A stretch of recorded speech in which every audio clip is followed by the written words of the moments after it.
Dear students, welcome to IAC. So today's our discussion SI Grant Test Mathematics Explanation. So first question చూద్దాం.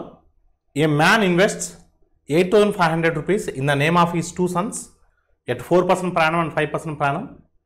After 20 years, both of them get the same amount. So their present ages are 15 years and 13 years. However, how much money was put in the name of the eldest son? So ఇద్దరు కొడుకులు ఉన్నారండి, చిన్నబాబు పెద్దబాబు. So వారికి రెండు అకౌంట్లలో ఒకరి పేరు మీద 4%, మరొక పేరు మీద 5%తో వడ్డీల రేట్లతో వాళ్ళ అకౌంట్లో డిపాజిట్ చేశారు. వాళ్ళిద్దరికి 20 సంవత్సరాలు వచ్చే టయానికి సో వాళ్ళ మొత్తాలు సమానమైనవి, అంటే వాళ్ళకి వచ్చేటువంటి అసలు ప్లస్ వడ్డీ మొత్తాలు సమానమైనవి. వాళ్ళ ప్రస్తుత వయసులో 15 సంవత్సరాలు 13 సంవత్సరాలు. చిన్నబాబు వయసు 13 సంవత్సరాలు, పెద్దబాబు వయసు 15 సంవత్సరాలు. ఒకసారి మీరు జాగ్రత్తగా కీన్గా అబ్జర్వ్ చేస్తే ఈ సమ్ముకి మీరు త్రూ ఫార్ములా ద్వారా వెళ్ళామంటే చాలా టైం పడుతుందండి. లాజిక్ని మీరు ఐడెంటిఫై చేస్తే 2 సెకండ్లు ఆన్సర్ చేయగలరు. లాజిక్ ఏంటంటే ఇక్కడ చిన్నబాబు వయసు 13 సంవత్సరాలు, పెద్దబాబు వయసు 15 సంవత్సరాలు. అంటే ఇద్దరికి కూడా 20 సంవత్సరాలు అప్పుడు ఈక్వల్ సమ్ వస్తుందంటే ఒకసారి మీరు గమనించాలి ఇక్కడ. సో ఇక్కడ మనకు అందులో ఇంకొక విషయం ఏంటంటే పెద్దబాబుకి ఇచ్చినటువంటి వడ్డీ రేటు 4%, చిన్నబాబుకి ఇచ్చినటువంటి వడ్డీ రేటు 5%. ఒక్కసారి మీరు గమనించాలి ఇక్కడ. సో చిన్నబాబుకి 13 సంవత్సరాల నుంచి 20 సంవత్సరాల వరకు అంటే 7 సంవత్సరాల వడ్డీ అనేది చిన్నబాబు యాడ్ అవుతుంది. చిన్నబాబు యొక్క వడ్డీ రేటు కూడా ఎక్కువే. ఇంకా పెద్దబాబు విషయానికి వచ్చామంటే పెద్దబాబుకి సో 15 సంవత్సరాలు ఉన్నాయి, అంటే 20 సంవత్సరాలు అంటే 5 సంవత్సరాలు వడ్డీ మాత్రం యాడ్ అవుతుంది. వడ్డీ రేటు కూడా చిన్నబాబుతో పోల్చుకున్న తక్కువే ఉంది. అంటే దీని ప్రకారము ఇన్ టర్మ్స్ ఆఫ్ ఇంట్రెస్ట్ అనేది సో చిన్నబాబుకి ఎక్కువ వస్తుంది. ఇన్ టర్మ్స్ ఆఫ్ ఇంట్రెస్ట్ చిన్నబాబుకి ఎక్కువ వచ్చినప్పుడు మన టార్గెట్ ఏంటంటే ఇద్దరు అమౌంట్స్ ఈక్వల్ చేయాలి. అమౌంట్ అంటే P + I, principal plus interest. In terms of interest Chinnababu is receiving more. అంటే మనం ప్రిన్సిపల్ ప్రకారము ప్రిన్సిపల్లో మనము పెద్దబాబు అకౌంట్లో కొంచెం ఎక్కువ వేస్తే సో మనకు ఇద్దరికి ఈక్వల్ అవ్వడానికి ఛాన్సెస్ ఉంటాయి, అవునా కదా? సో నువ్వు ప్రిన్సిపల్ కూడా చిన్నబాబు అకౌంట్లో ఎక్కువ వేసినావు అనుకోండి, అప్పుడు చిన్నబాబుకి ఇంట్రెస్ట్ ఎక్కువ వస్తుంది, నువ్వు ప్రిన్సిపల్ కూడా ఎక్కువ వేస్తే అమౌంట్ ఈక్వల్ అయ్యే ఛాన్సెస్ ఉండవు. అందుకని పెద్దబాబు అకౌంట్లో ప్రిన్సిపల్ అనేది ఎక్కువ వేయాలి. ఎక్కువ అంటే దాని మీనింగ్ ఏంటంటే మోర్ దాన్ హాఫ్ వేయాలి. So more than half. అసలు మొత్తం ఎంత ప్రిన్సిపల్ ఉంది? 8,500 ఉంది. హాఫ్ అంటే ఎంత? 4,250. మన ఆన్సర్ 4,250 కన్నా ఎక్కువ ఉండాలి. 4,250 కన్నా ఎక్కువ ఉండాలి. సో 4,250 కన్నా ఎక్కువ ఉండాలి. So your answer is what? 4,500. అలా లాజిక్ని బేస్ చేసుకొని మీరు సెకండ్స్లో ఆన్సర్ చేయొచ్చు. ఇలాంటి మోడల్ క్వశ్చన్స్ ఆప్షన్స్ ఎలానే ఉంటాయి. మీకు ఆ లాజిక్ తెలుసా తెలియదని ఐడెంటిఫై చేయడం కోసమే ఇలాంటి క్వశ్చన్స్ ఫ్రేమ్ చేస్తూ ఉంటారు. అదే మీరు మీ బుకీస్ ఫామ్ లాగిన మీరు ఫాలో అయినట్లయితే ఖచ్చితంగా సో చాలా టైం పడుతుంది, అనవసరంగా టైం వేస్ట్ అవుతుంది. నేను చెప్పిన లాజిక్ మీకు అర్థమై ఉండాలి. చిన్న బాబుకి ఎక్కువ ఇంట్రెస్ట్ వస్తుంది, మరి పెద్ద బాబు అకౌంట్లో ఎక్కువ ప్రిన్సిపల్ వేసినట్లయితే సో ఇద్దరికి ఈక్వల్ అవడానికి ఫ్యూచర్లో సో ఛాన్సెస్ ఉంటాయి. So your answer is what? 4,500. Next question అండి.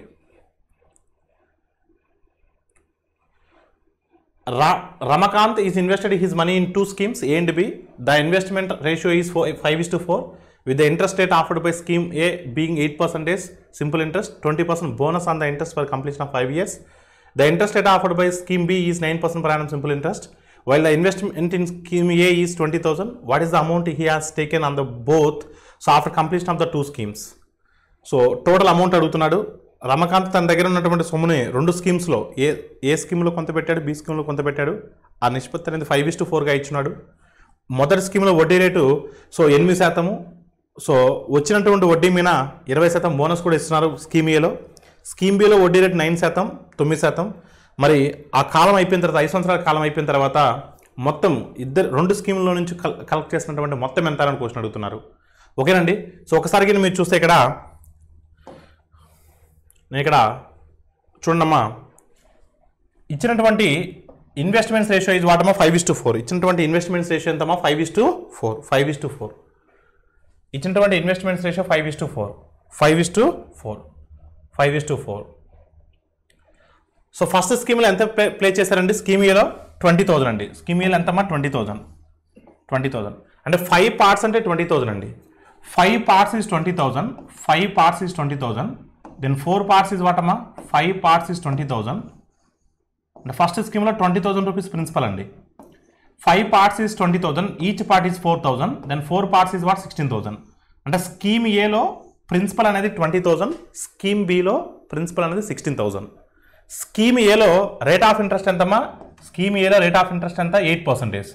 స్కీమ్ ఏలో రేట్ ఆఫ్ ఇంట్రెస్ట్ 8%. 5 years కదా అంటే 40%. సో 5 years కదా 40%. సో 40% రేట్ ఆఫ్ ఇంట్రెస్ట్ అండి. సో 5 into 8, 40% అంటే 20,000 అంటే 8,000 వస్తుందండి. ఎంత వస్తుందండి? 8,000 వస్తుంది. 8,000 ఇంట్రెస్ట్ వస్తుందండి. ఈ ఇంట్రెస్ట్ మీద మళ్ళీ బోనస్ ఇవ్వాలండి. ఈ 8,000 మీద మళ్ళీ 20% బోనస్ అంటే ఇంట్రెస్ట్ రూపంలో 8,000 రూపీస్ వస్తుంది. ఆ 8,000 మీద 20% బోనస్ అండి. అంటే ఈ 8,000 మీద 20% బోనస్ అంటే ఎంతమ్మా? ఈ 8,000 మీద 20% బోనస్ అంటే ఎంత వస్తుందండి? 20% దాని 8,000. సో 1,600 రూపీస్ బోనస్ అండి. 1,600 రూపీస్ బోనస్ అంటే మొత్తము బోనస్తో కలుపుకొని 1,600 rupees plus 8,000, 9,600 plus principal. So 29,600. అంటే స్కీమ్ ఏలో మనం మొత్తం ఎంత కలెక్ట్ చేసామండి? 29,600 కలెక్ట్ చేసాం. స్కీమ్ ఏలో ప్రిన్సిపల్ 20,000, ఇంట్రెస్ట్ 8,000, వచ్చిన ఇంట్రెస్ట్ మీద 20% బోనస్ 1,600 ప్లస్ 8,000, 9,600, 9,600 ప్లస్ 20,000, 29,600. అంటే స్కీమ్ ఏ నుంచి మనం కలెక్ట్ చేసినటువంటి మొత్తం ఎంత అండి? So 29,600. Coming to scheme B, scheme బిలో ప్రిన్సిపల్ ఎంతమ్మా? 16,000. స్కీమ్ బిలో సో ప్రిన్సిపల్ 16,000 అండి. రేట్ ఆఫ్ ఇంట్రెస్ట్ ఎంతమ్మా? రేట్ ఆఫ్ ఇంట్రెస్ట్ ఎంత? 9%. 1 year 9% అండి. Sum is for 5 years. So 9 into 5, so 45%. అంటే rate of interest is what అమ్మా? 45%. 45% అని 16,000. 50% అంటే ఎంతమ్మా? హాఫ్ కదా.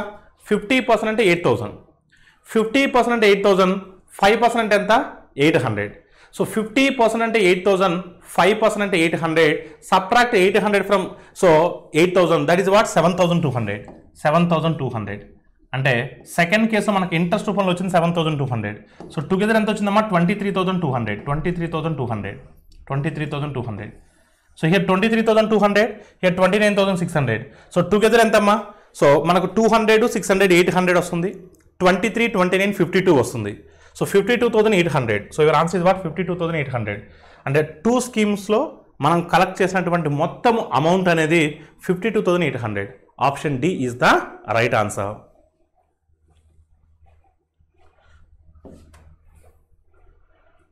Question number 3. 16,224 pay and bought a scooter and paid the same amount for the first and second year in 2 installments. The interest rate is 4% compound interest each year. How much is the scooter worth in rupees? So scooter కొన్నప్పుడు 16,224 రూపాయలు చెల్లించి ఒక scooter కొని స్టార్టింగ్లో 16,224 రూపాయలు కట్టేశారు. Scooter కొనుక్కొని ఇంకొక 2 ఇన్స్టాల్మెంట్స్లో మిగతా అమౌంట్ని మీరు చెల్లించారు. మీరు కట్టేటువంటి ప్రతి ఇన్స్టాల్మెంట్ అమౌంట్ కూడా 16,224. అయితే సో అసలు మొత్తం స్కూటర్ వాల్యూ ఎంత? సో చూద్దాం. 16,224 స్టార్టింగ్లో పే చేశారు. దాన్ని పక్కన పెడదాం కాసేపు. సో మనకు ఇన్స్టాల్మెంట్ యొక్క రిలేషన్ మనకు తెలుసు. ఎప్పుడైనా సరే మీకు కాంపౌండ్ ఇంట్రెస్ట్ చక్రవడ్డీ ఇన్స్టాల్మెంట్ అడిగినప్పుడు సో P/X ప్లస్ X/1+R%. ఈ రిలేషన్ గుర్తుపెట్టుకున్నాం అందరూ కూడా. మీకు ప్రీవియస్ ఎక్స్ప్లెనేషన్లో కూడా చెప్పున్నాను. సో ఎప్పుడైనా సరే కాంపౌండ్ ఇంట్రెస్ట్ చక్రవడ్డీ ఇన్స్టాల్మెంట్స్ అడిగినప్పుడు జస్ట్ రిలేషన్ గుర్తుపెట్టుకోండి. ఓకేనండి. ఇక్కడ విషయం ఏంటంటే మీరు ఆ స్కూటర్ కొన్నప్పుడు 16,224 రూపాయలు చెల్లించేశారు. ఓకేనండి. అని మీరు కొన్న రోజే చెల్లించేశారు. ఇంకా మిగతా అమౌంట్ ఏదైతే ఉందో ఆ మిగతా ప్రిన్సిపల్ని మీరు 2 ఇన్స్టాల్మెంట్స్లో కాంపౌండ్ ఇంట్రెస్ట్ 4% ప్రకారము మీరు 2 ఇన్స్టాల్మెంట్లు చెల్లించారు. ఒక్కొక్క ఇన్స్టాల్మెంట్కి ఎంత చెల్లించారయ్యా అంటే 16,224 రూపాయలు చెల్లించారు. అసలు ఫస్ట్ ఆఫ్ ఆల్ ఈ 2 ఇన్స్టాల్మెంట్స్కి ప్రిన్సిపల్ ఎంతో చూద్దాం. వచ్చిన తర్వాత ఈ స్టార్టింగ్లో కట్టినటువంటి 16,224 కూడా యాడ్ చేస్తే మనకు ఆన్సర్ వస్తుంది. ఓకేనండి. సో చూద్దాం. ప్రిన్సిపల్ మనం ఫైండ్ అవుట్ చేయాలి. ఎక్స్ని కామన్ తీద్దాం. ఎక్స్ని కామన్ తీసేద్దాం. ఎక్స్ అంటే ఇక్కడ ఎంతమ్మా? Each instalment. ఎక్స్ అంటే ఏంది? Each installment. ఒక్కొక్క ఇన్స్టాల్మెంట్కి ఎంత పే చేశారండి? 16,224. 2 years కాబట్టి దీన్ని 2 times మనం ప్రొలాంగ్ చేయాలి. అప్పుడు X/1+R/100 plus X/1+R/100 whole square వస్తుంది. ఇప్పుడు నేను ఎక్స్ని కామన్ తీసేసానండి. 1+R/100ని సపరేట్గా క్యాలిక్యులేట్ చేయండి. 1+R/100ని సపరేట్గా క్యాలిక్యులేట్ చేయండి. R అంటే 4, ఇక్కడ R అంటే ఎంత? 4. సో 4/100 అంటే 1/25. 25 1s 25, 25 + 1 26. సో 26/25. ఈ 26/25 ఎక్కడ ఉంటుందండి? డినామినేటర్లో ఉంటుంది. ఎక్కడ ఉంటుంది? ఇది డినామినేటర్లో ఉంటుంది. ఇది డినామినేటర్లో ఉన్నప్పుడు అది న్యూమరేటర్కి వస్తే ఏమవుతుందండి? 25/26 అవుతుంది. 25/26 అవుతుంది. ఓకేనమ్మా, 25/26 అవుతుంది. సేమ్ థింగ్ మళ్ళీ రిపీట్ అవుతుంది, కాకపోతే స్క్వేర్ ఉంటుంది. 25² ఓకేనండి. అదే మీరు దీన్ని 2 టైమ్స్ రాస్తే సరిపోతుందండి, 2 ఇన్స్టాల్మెంట్స్ కాబట్టి. సో x/1 + r/100 నేను రాయట్లేదండి, ఎందుకంటే సేమ్ థింగే కాబట్టి దాన్ని జస్ట్ రిపీట్ చేస్తాం. కాకపోతే 2s అన్నప్పుడు సో స్క్వేర్ అనేది యాడ్ చేస్తాం, 3s అన్నప్పుడు క్యూబ్ వరకు రాసుకుంటాం. అలా ఫీ క్లియర్ అండి. ఇక్కడ 1 + r/100ని సపరేట్గా క్యాలిక్యులేట్ చేసా. 26/25 డినామినేటర్లో వస్తుంది, అది న్యూమరేటర్కి వెళ్తే 25/26 అవుతుంది. సేమ్ థింగ్ ఇక్కడ కూడా ఉంటుంది, కాకపోతే స్క్వేర్ ఉంది, ఆ స్క్వేర్ని నేను యాడ్ చేశాను. అలా ఫీ క్లియర్ అండి. ఇప్పుడు 26² అనేది ఎల్సిఎం అవుతుంది. సో 26² అంటే ఎంతమ్మా? 676. This is what 16,224. సో 26కి 26 క్యాన్సిల్ అయిపోతుంది, ఇంకొక 26 ఉంటుందండి. 26 × 25 అంటే సో మనకి ఎంత వస్తుందండి? 650 వస్తుంది. ప్లస్ 25² అంటే 625 వస్తుంది. 625 వస్తుంది. ఇప్పుడు 676 టేబుల్లో ఇది ఎన్ని టైమ్స్ పోతుందో చూడమ్మా. 676 టేబుల్లో అసలు 676 2 టైమ్స్ పోతుంది కదా. ఎస్. సో 676 2 టైమ్స్ అయితే ఎంత వస్తుందో మనకు? 1352 వస్తుంది. 1352. ఓకేనమ్మా. నెక్స్ట్ 4 టైమ్స్ పోతుందండి. 676 24 టైమ్స్ 16,224 అండి. 16,224. ఆల్ ఆఫ్ యూ క్లియర్ అండి. అదే 24 టైమ్స్ పోతుందండి. 650 + 625. సో 24 × 650 + 625 అంటే ఎంత వస్తుందండి? సో 1275 వస్తుందండి. 1275. సో ఫస్ట్ 24 × 1200 చూడమ్మా. 24 × 1200, 24 × 100, 2400, 24 × 1000, 24 × 1000, 24,000, 24 × 200, సో 4,800 అంటే 28,800, 24 × 75 అండి. 2 × 75 అంటే 150. సో 150 × సో 12 వస్తుందండి మనకు. అప్పుడు మనకు 1800 వస్తుంది. 1800 అంటే అప్పుడు మనకు 1800 + 28,800 అంటే 30,600 వస్తుంది. 30,600 జస్ట్ మల్టిప్లికేషన్ చేశానండి. 24 × 1275 అండి. సో నేను ఫస్ట్ 24 × 1200 చేశా. 24 × 1000 24,000, 24 × so 200 4,800, 4,800 + 24,000 so 28,800, 24 75 times. So 275 times 150, 150 12 times 1800, 28,800 + 1800 so 30,600. ఇది మనం 2 ఇన్స్టాల్మెంట్స్లో పే చేసింది. సో స్టార్టింగ్లో మీరు ఎంత పే చేశారు? సో స్టార్టింగ్లో ఎంత పే చేశారు మీరు? 16,224 పే చేశారు. అది యాడ్ చేయాలి కదా. ఇది 2 ఇన్స్టాల్మెంట్స్లో పే చేసింది. స్టార్టింగ్లో ఎంత పే చేశారు? 16,224 పే చేశారు. అంటే మొత్తం యాడ్ చేస్తే మనం ఎంత పే చేసినట్టు? 46,824. 46,824 పే చేశారు. అంటే టోటల్ బైక్ వాల్యూ, ఆ scooter value so 46,224. 46,824. 824 is the answer. Option C is the right answer. The difference between the compound interest and simple interest at the rate of 4% per annum for 2 years is 1 rupee. Then how much is the principal? కొంత అసలుపై 2 సంవత్సరాల్లో 4% వడ్డీ రేటుతో అయ్యే చక్ర వడ్డీ, బారు వడ్డీల మధ్య వ్యత్యాసము 1 రూపాయి అయినా అసలు ఎంత? సో మీ అందరికి కూడా సో ప్రీవియస్ ఎక్స్ప్లెనేషన్లో చెప్పున్నాను నేను. చక్ర వడ్డీకి, బారు వడ్డీకి, కాంపౌండ్ ఇంట్రెస్ట్కి, సింపుల్ ఇంట్రెస్ట్కి 2 ఇయర్స్కి డిఫరెన్స్ ఏమని చెప్పా? Difference D = P × r/100². ఇదేంటమ్మా? 2 years difference. 2 years difference simple ఇంట్రెస్ట్కి, కాంపౌండ్ ఇంట్రెస్ట్కి డిఫరెన్స్ 1 రూపీ ఇచ్చినారండి. ప్రిన్సిపల్ను ఫైండ్ అవుట్ చేయమన్నారు. రేట్ ఆఫ్ ఇంట్రెస్ట్ ఎంత ఇచ్చున్నారమ్మా? 4%. అంటే 4% అంటే 4/100 ఇంటూ సో 4/100. 4/100 ఇంటూ 4/100. సో 4/100 అంటే 1/25 కదా. 4/100 అంటే 1/25 కదా. 1/25. Here also 1/25. 25 × 25 625. So principal is equal to what? 625. Principal is equal to what? 625. Therefore, so principal is equal to what? 625. So your answer is what? Option A. Option A is the right answer. A hemispherical bowl is 4 centimeters in radius. It was completely stuffed with coffee. The coffee in this jar is poured into a tall cone-shaped vessel with radius 8 centimeters, height 16 centimeters. What is the volume of the rest of the cone in that conical vessel? ఒక అర్ధగోళాకార పాత్ర వ్యాసార్థం 4 సెంటీమీటర్లు. ఇది కాఫీతో పూర్తిగా నింపబడి ఉంది. ఈ పాత్రలోని కాఫీని 8 సెంటీమీటర్లు వ్యాసార్థము సో 16 సెంటీమీటర్లు ఎత్తు కలిగిన శంకు ఆకారంలో గల పాత్రలో పోస్తే ఆ శంకు ఆకారంలో గల పాత్రలో మిగిలిన పాత్ర యొక్క ఘనపరిమాణం ఎంత?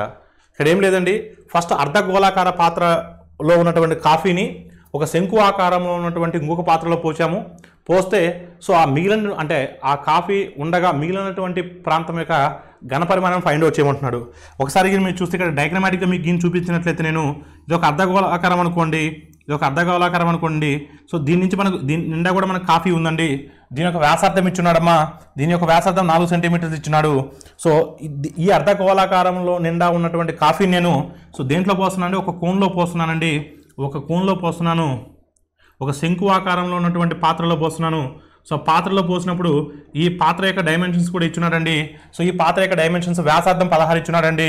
సో వ్యాసార్థము 8 సెంటీమీటర్లు ఇచ్చినాడు, వ్యాసార్థం 8, ఎత్తు 16 ఇచ్చున్నాడండి.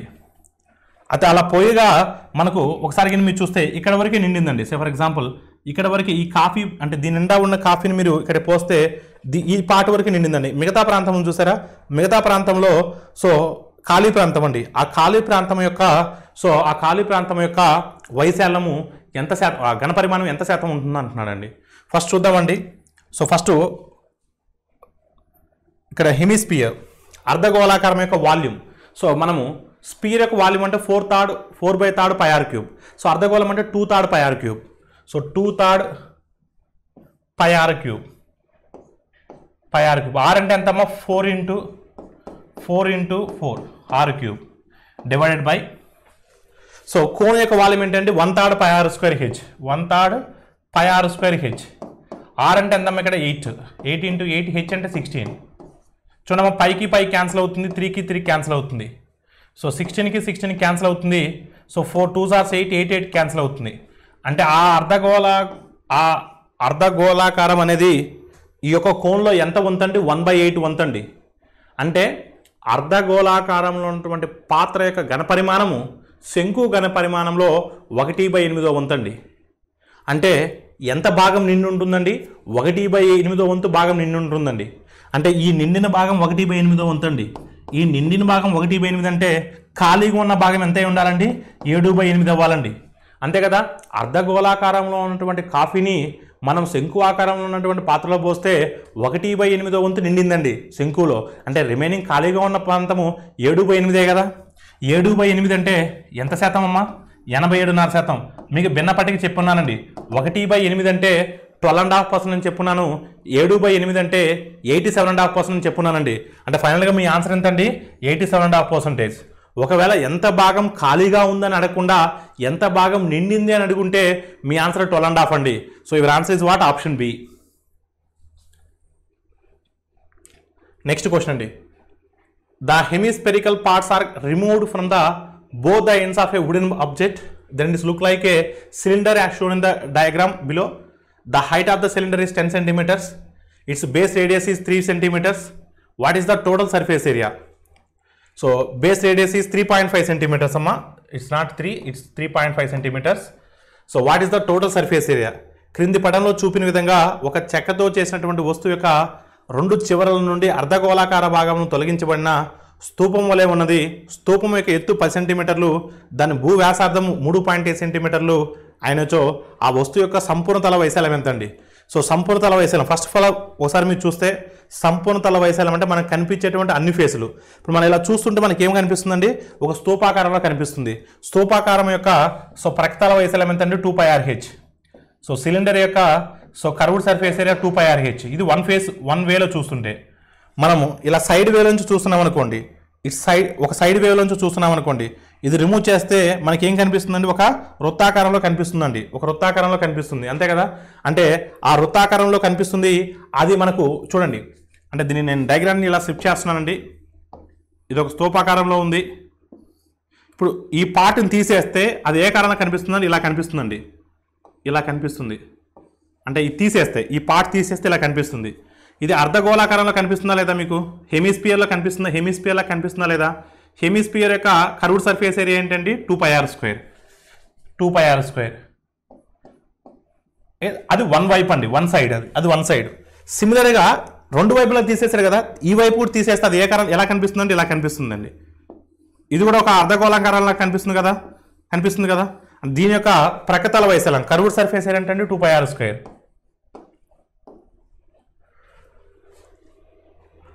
అలా క్లియర్ అండి. అది ఇప్పుడు చూడండి మనం 2πr కామన్ తీయండి. 2πr కామన్ తీయచ్చు కదా మనం. సో 2πr కామన్ తీస్తే 2 ఇంటూ 22/7 ఇంటూ ఆర్ అని కూడా కామన్ తీస్తున్నానండి. ఆర్ వాల్యూ ఎంతమ్మా 3.5. 3.5 నేను 7/2 అని రాస్తున్నానండి. హెచ్ ప్లస్ హెచ్ అంటే ఎంతమ్మా ఇక్కడ?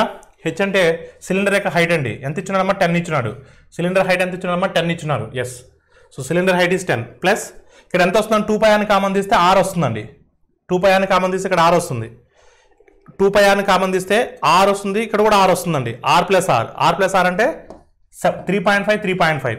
2πr కామన్ తీసి ఇక్కడ ఆర్ వస్తుంది, ఇక్కడ ఆర్ వస్తుంది. ఆర్ ప్లస్ ఆర్ అంటే 2r అంటే 2 ఇంటూ 3.5 7. సో 7కి 7 క్యాన్సిల్ అవుతుంది, 2కి 2 క్యాన్సిల్ అవుతుందండి. అంటే 22 ఇంటూ 17 అండి. 22 into 17 20 times 340. 17 2s are 34. 340 plus 34 374. So your answer is what 374. So మళ్ళీ చెప్తున్నానండి 1720 times 340. 17 2s are 34. 340 plus 34 374. So ఫైనల్గా ఈ కనిపిస్తున్నటువంటి ఈ యొక్క చిత్రం యొక్క ఈ ఫిగర్ యొక్క సో సంపూర్ణ తల వైశాల్యం ఎంతమ్మా? టోటల్ సర్ఫేస్ ఏరియా అంతా 374. So your answer is what 374. Option C is the right answer. Option C is the right answer. Next question, what is the volume of a cylinder if it is rotated to form a cylinder based on the length of the rectangle foil with the dimensions 44 centimeters 20 centimeters. 44 సెంటీమీటర్లు 20 సెంటీమీటర్ల కొలతలు గల దీర్ఘచతురస్రాకారపు రేఖ యొక్క పొడవును ఆధారంగా చేసుకున్న స్తూపం ఏర్పడే విధంగా తిప్పితే ఆ స్తూపం యొక్క ఘనపరిమాణం ఎంత? ఎప్పుడైనా గుర్తుపెట్టుకోండి, ఒక రెక్టాంగిల్ని మనం ఫోల్డ్ చేస్తే లెంత్ని బేస్ చేసుకుని ఫోల్డ్ చేసినా బ్రెత్ని బేస్ చేసుకుని ఫోల్డ్ చేసినా మనకు ఏం ఏర్పడుతుందంటే మనకు సిలిండర్ ఏర్పడుతుంది. దీర్ఘచతురస్రాకారాన్ని మనం ఫోల్డ్ చేస్తే మనకు అంటే రొటేట్ చేస్తే మనకు ఏం ఏర్పడుతుందంటే మనకు సిలిండర్ ఏర్పడుతుంది, స్తూపం ఏర్పడుతుంది. ఇక్కడ దేన్ని బేస్ చేసుకొని ఫోల్డ్ చేశారంటే లెంత్ని బేస్ చేసుకొని ఫోల్డ్ చేశారు. అంటే అది ఏ విధంగా ఏర్పడుతుందంటే ఈ విధంగా ఏర్పడుతుంది, ఈ విధంగా ఏర్పడుతుంది. సో అంటే ఇక్కడ ఆ రెక్టాంగిల్ యొక్క బ్రెత్తే సో ఈ సిలిండర్ యొక్క హైట్ అవుతుంది. సో సిలిండర్ యొక్క హైట్ అవుతుంది. బ్రెత్ ఎంతమ్మా 20, లెంత్ ఎంతమ్మా 44. లెంత్ ఎంత 44 అంటే height of A cylinder is equal 20. Height of A cylinder is equal 20. ఈ లెంత్ ఏమవుతుందంటే ఈ పైన కనిపిస్తుంది చూసారా, ఇది ఒక వృత్తాకారంలో ఉంది కదా, ఇది ఒక సర్కిల్ షేప్లో ఉంది కదా, ఈ సర్కిల్ షేపే ఈ లెంత్ అవుతుంది. అంటే ఈ సర్కిల్ షేప్ యొక్క సర్కంఫరెన్స్ ఎంత 2πr. సో 2πr పై అంటే ఎంత 22/7. 22/7 2πr ఈజ్ ఈక్వల్ టు ఎంతమ్మా 44.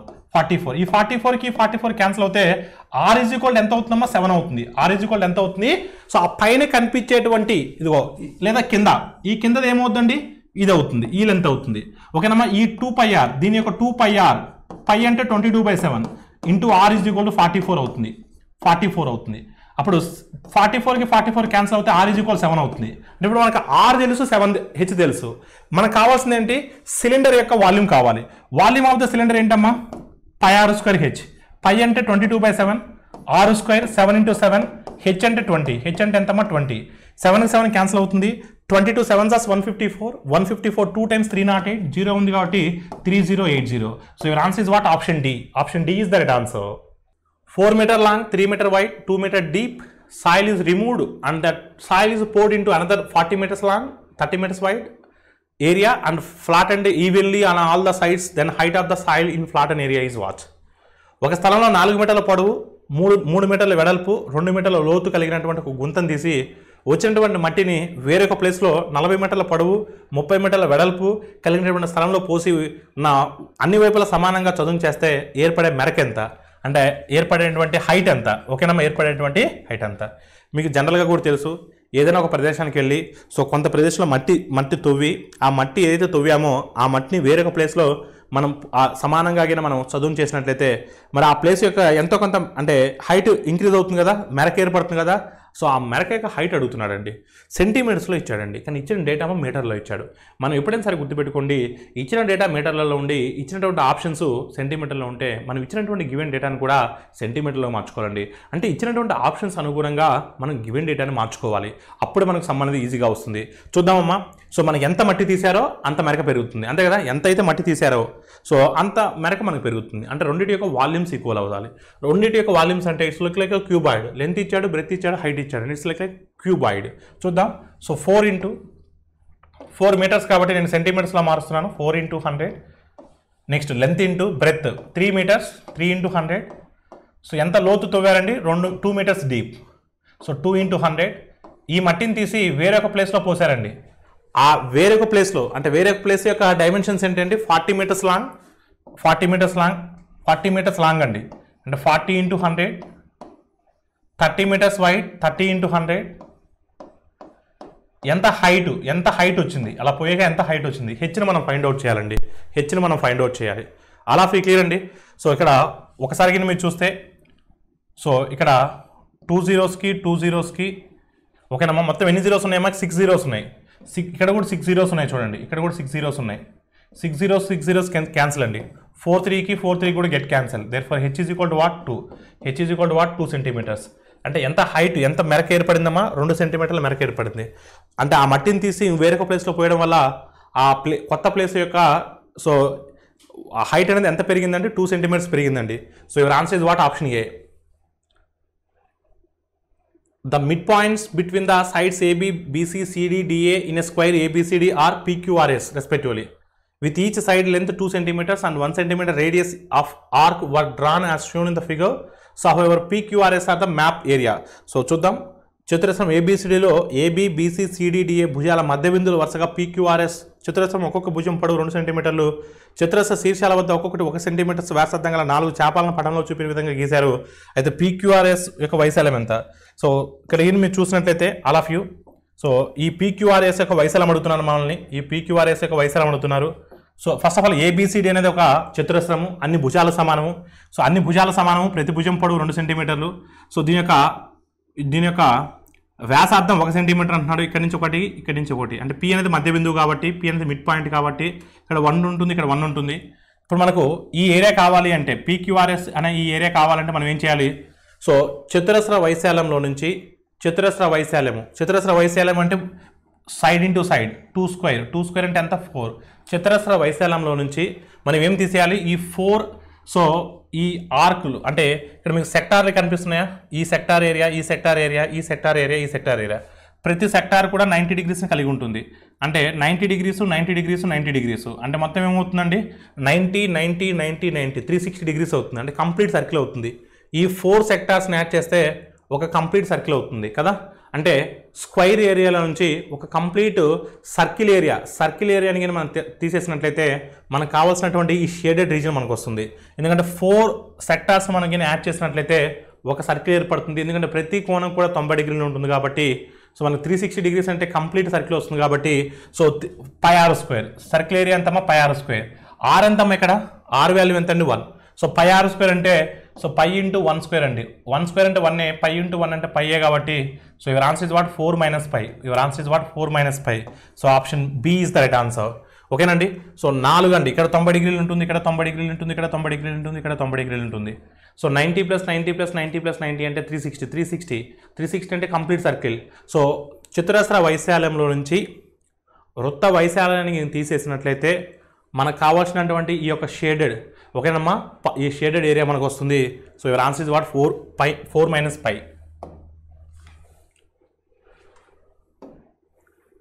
సో నెక్స్ట్ క్వశ్చన్ చూడండి అమ్మా. The ratio between the areas of 2 circles is 25:49. Then which of the following is incorrect అన్నాడండి. అది అండర్లైన్ చేసుకోవాలి మీరు. ఇన్కరెక్ట్ అన్నాడు, కరెక్ట్ అనలా, ఇన్కరెక్ట్ అన్నాడు. అంటే ఈ క్రింది వాళ్ళలో సరికానిది ఏంటో మనం ఫైండ్ అవుట్ చేయాలి. ఓకేనండి. మనకు the ratio between the areas of 2 circles ఇచ్చినాడండి. సో ఏరియాస్ ఆఫ్ 2 circles ఇచ్చినాడండి 25 సో అంటే ఏరియాస్ ఆఫ్ 2 circles అంటే పై r1² ఈస్టు పై r2² అంటే పైకి పై క్యాన్సిల్ అవుద్ది కాబట్టి సింపుల్గా r1² / r2² is equal to 25/49 వస్తుంది. అంతే కదా, 25/49 వస్తుంది. పైకి పై క్యాన్సిల్ అవుతాయి. అప్పుడు r1/r2 ఎంత అవుతుందండి? r1/r2 ఎంత అవుతుందండి? 5/7 అవుతుందండి. 5/7 అవుతుంది. అంటే వ్యాసార్థాల నిష్పత్తి 5:7. So the ratio of between the diameters is 5:7. ఎప్పుడైనా గుర్తుపెట్టుకోండి, వ్యాసార్థాల నిష్పత్తి ఎంతైతే ఉంటుందో వాటి యొక్క వ్యాసాల నిష్పత్తి కూడా అంతే ఉంటుంది. Radii ratio will be equivalent to diameters ratio. గుర్తుపెట్టుకోండి, radii ratio will be equivalent to so diameters ratio. మరి కావాలంటే ఇప్పుడు సో ఇక్కడ డయామీటర్ కావాలంటే ఏమొస్తుందండి? 2r1/2r2. 2 కు 2 క్యాన్సిల్ అవుతా r1/r2నే సో మనకు డయామీటర్స్ రేషియో అవుతుందా లేదండి? ఎస్. అంటే radii ratio will be equal to the diameters ratio.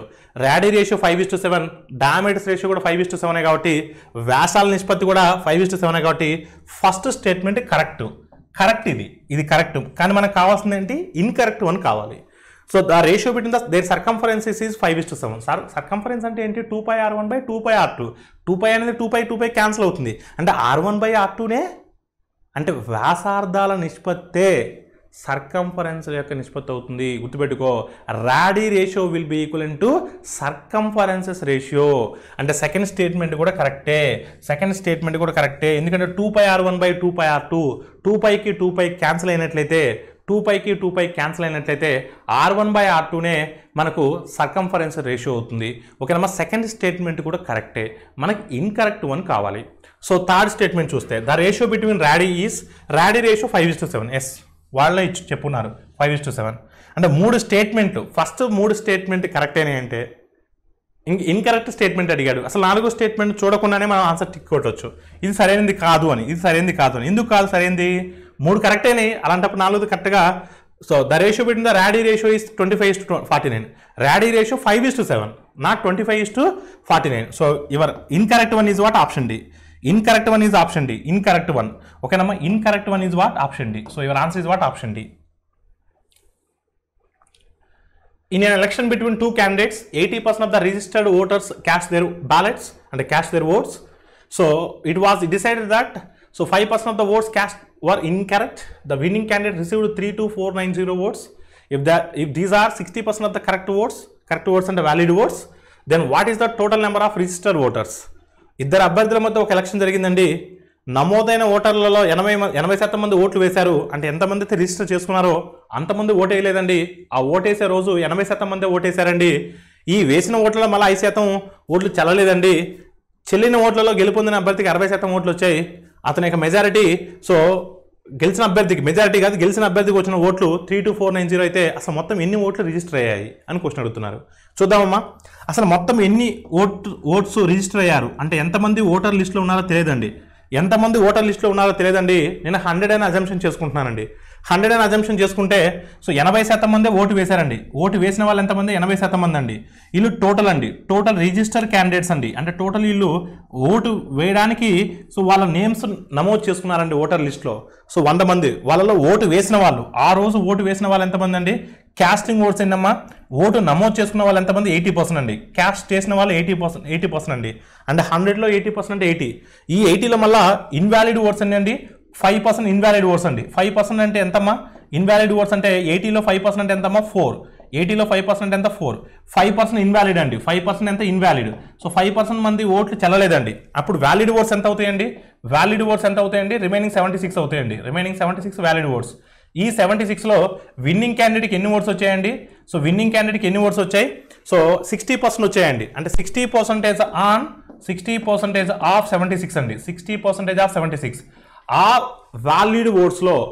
Valid ఓట్స్లో winnowing క్యాండిడేట్కి 60% వచ్చాయండి. 60% అంటే 76 అండి. 10% అంటే 7.6. 60% అంటే 6 into 7.6. 6 7s are 42. 6.6 are 3.6. 42 plus 3.6 45.6. అంటే విన్నింగ్ క్యాండిడేట్కి 45.6 ఓట్స్ వచ్చాయండి. అంటే మొత్తం ఓట్లు 100 అనుకుంటే 100లో విన్నింగ్ క్యాండిడేట్కి వచ్చిన ఓట్లు ఏంటండి 45.6% అండి. But according to our problem winning క్యాండిడేట్స్కి వచ్చిన ఓట్లు ఏంటండి 32,490. So how many times it goes, that many times it goes అండి. సో మీరు క్రాస్ మల్టిప్లై చేసి సర్కల్ చేయొద్దండి, సింపుల్గా ఒకసారి అబ్జర్వ్ చేయండి. మన చేతుల్లో ఆప్షన్స్ ఉన్నాయి కాబట్టి. అంటే 45 అప్రాక్సిమేట్గా 45% అంటే 32,000 అండి. 45% 32,000 అయినప్పుడు 90% ఎంత అవ్వాలి, 45% 32,000 అయినప్పుడు 90% ఏమవ్వాలి, 64,000 అవ్వాలి. 90% 64,000 అయినప్పుడు మనకు కావాల్సిన 100% 64,000 కన్నా ఎక్కువ ఉంటుంది కదా. 64,000 అంటే 64,758 అవ్వదు, ఎందుకంటే 64,000 కూడా కొంచెం ఎక్కువ ఉండాలి. సో 64,000 దగ్గరగా ఉన్న ఆప్షన్ ఏంటండి 71,250. So your answer is what 71,250. మీరు కావాలంటే మాన్యువల్గా క్యాలిక్యులేట్ చేసుకుని అదే వస్తుంది. ఓకేనండి, నేను అనేది అర్థమైందా మీకు. 45% అంటే 32,490. సో 90% అంటే 32,490 అంటే ఆల్మోస్ట్ మనకు 65,000 వరకు వస్తుంది. అంటే 90% 65,000 ఉన్నప్పుడు 100% అనేది ఆ 65,000 కన్నా కొంచెం ఎక్కువ ఉంటుంది కదా. 65,000 కన్నా కొంచెం ఎక్కువ దగ్గరగా ఉన్న ఆప్షన్ ఏంటంటే 71,000. అదే క్లిక్ చేయొచ్చు. మీరు మాన్యువల్గా మీరు క్రాస్ మల్టిప్లై చేసి రెండో టేబుల్ మూడో టేబుల్ క్యాన్సిల్ చేసిన అదే వస్తుంది. సో మన టార్గెట్ ఏంటంటే ఉన్న ఆప్షన్స్లో బెస్ట్ ఆప్షన్ సెలెక్ట్ చేయడం. సో ఎగ్జామ్లో సాల్వ్ చేసి ఆప్షన్ పిక్ చేయడం కాదు గొప్ప, క్యాలిక్యులేషన్ ఏం చేయకుండా ఉన్న 4 ఏది బెస్ట్ వన్ అనేది సెలెక్ట్ చేసేటువంటి కెపబిలిటీ మీకు రావాలి. అది త్రూ ప్రాక్టీసే వస్తుంది. The population of a town is 1,54,000. In the first year it is increases by 5%, second year decreases by 10%, third year increases by 10%. The population of the town after 3 years will be what? పట్టణంలోని ప్రస్తుత జనాభా 1,54,000. మొదటి సంవత్సరంలో 5% పెరిగింది. So రెండో సంవత్సరంలో 10% తగ్గింది. మూడో సంవత్సరంలో 10% పెరిగింది. 3 సంవత్సరాల తర్వాత పట్టణ జనాభా ఎంత? ప్రజెంట్ పాపులేషన్ ఎంత అండి? 1,54,000. ప్రజెంట్ పాపులేషన్ అంతా 1,54,000. కొంచెం జాగ్రత్తగా వినండి అమ్మా. First year increases by 5%. First year increases by 5%. 5% increase అయింది కదా, 5% పెరిగింది కదా. సో 10% అంటే 0 తీసేయండి అమ్మా. 10% అంటే 15,400. 10% అంటే 15,400. 5% అంటే 15,400 హాఫ్ కదా. 15,400 హాఫ్ అంటే 7,700. 7,700. ఇప్పుడు 7,700 యాడ్ చేస్తే మనకి ఎంత వస్తుందండి? 1,61,700. 1,61,700. 1,61,700. ఇది ఫస్ట్ ఇయర్ తర్వాత. సో సెకండ్ ఇయర్ 10% తగ్గింది. సెకండ్ ఇయర్ 10% తగ్గింది. తగ్గింది కాబట్టి కిందికి వేస్తున్నాను, సబ్ట్రాక్ట్ చేస్తాను. సో 10% అంటే ఎంతమ్మో 0 తీసేయండి జస్ట్. అప్పుడు 16,170. 16,170. ఇప్పుడు మనం 16,170ని 1,61,700 నుంచి సబ్ట్రాక్ట్ చేయాలి. కంగారు పడద్దు ఎవరు కూడా. 700 నుంచి 170 తీసేస్తే సో 530 వస్తుంది. 530 వస్తుంది అంతే కదా. 700లోంచి ఒక 170 తీసేస్తే 530 వస్తుంది. 161లోంచి ఒక 16 తీసేస్తే 161లోంచి ఒక 16 తీసేస్తే 145 వస్తుంది. అంటే 1,45,530. 1,45,530. ఇది సెకండ్ ఇయర్ తర్వాత. ఇది ఎప్పుడంటే సెకండ్ ఇయర్ తర్వాత. ఇది ఎప్పుడంటే సెకండ్ ఇయర్ తర్వాత. మళ్ళీ థర్డ్ ఇయర్ ఎంత పర్సెంట్ ఇంక్రీజ్ అయిందండి? 10% ఇంక్రీజ్ అయింది. 10% ఇంక్రీజ్ అయింది. 10% అంటే జస్ట్ 0 తీసేయడమే కదా. 0 తీసేస్తే ఎంత అంటే 14,553. 14,553. అంటే మనం ఇప్పుడు దీనికి యాడ్ చేయాలండి. యాడ్ చేసి సర్కట్ చేయొద్దండి. ఇప్పుడు 0కి 3 యాడ్ చేస్తే 3.